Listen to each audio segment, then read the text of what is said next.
There's a Boy in the Girl's Bathroom by Sachar, Chapter 25. I'm going to be good, thought Bradley, and then, when everybody sees how good I am, they'll know I'm not a monster. And Mrs. Ebel will give you a gold star, said Ronnie.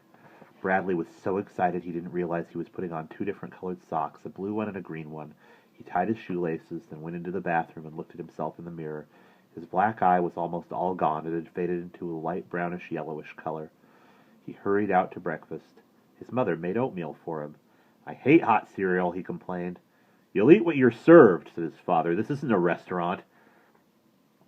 He frowned, not because he had to eat oatmeal, but because he realized he never should have said he hated it. That was something the bad Bradley would say. The good Bradley liked hot, lumpy cereal.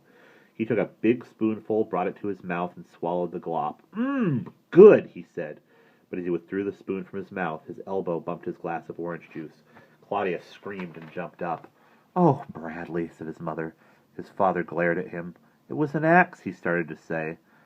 He started to say it was an accident, but then remembered that Carla didn't believe in accidents. That puzzled him. He wondered why he would want to spill his orange juice on purpose. He liked orange juice. It was the oatmeal he should have spilled.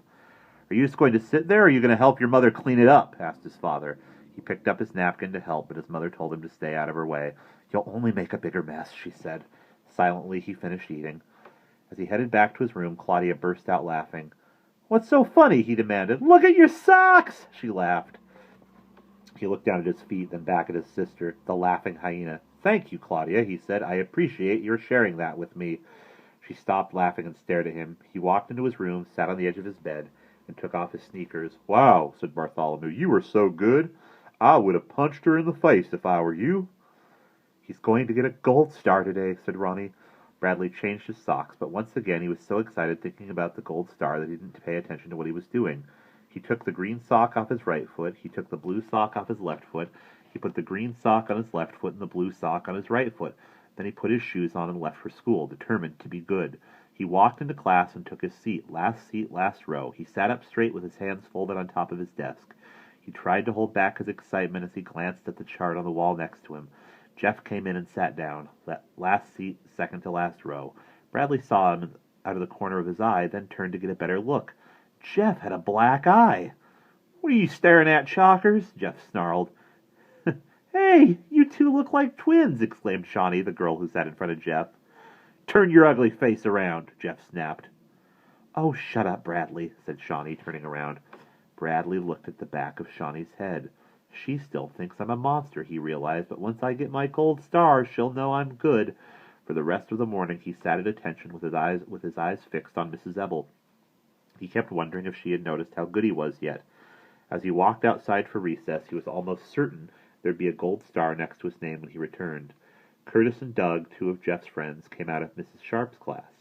What's the big idea? Asked Doug. Hitting Jeff when he's not looking, said Curtis. Huh? Said Bradley. Doug pushed him. He stumbled backward into Jeff, who pushed him back the other way. Bradley looked around. He was surrounded. Jeff's our friend, said Robbie. Yeah, said Brian. You hit me when I wasn't looking, said Jeff, and my hands were full of groceries.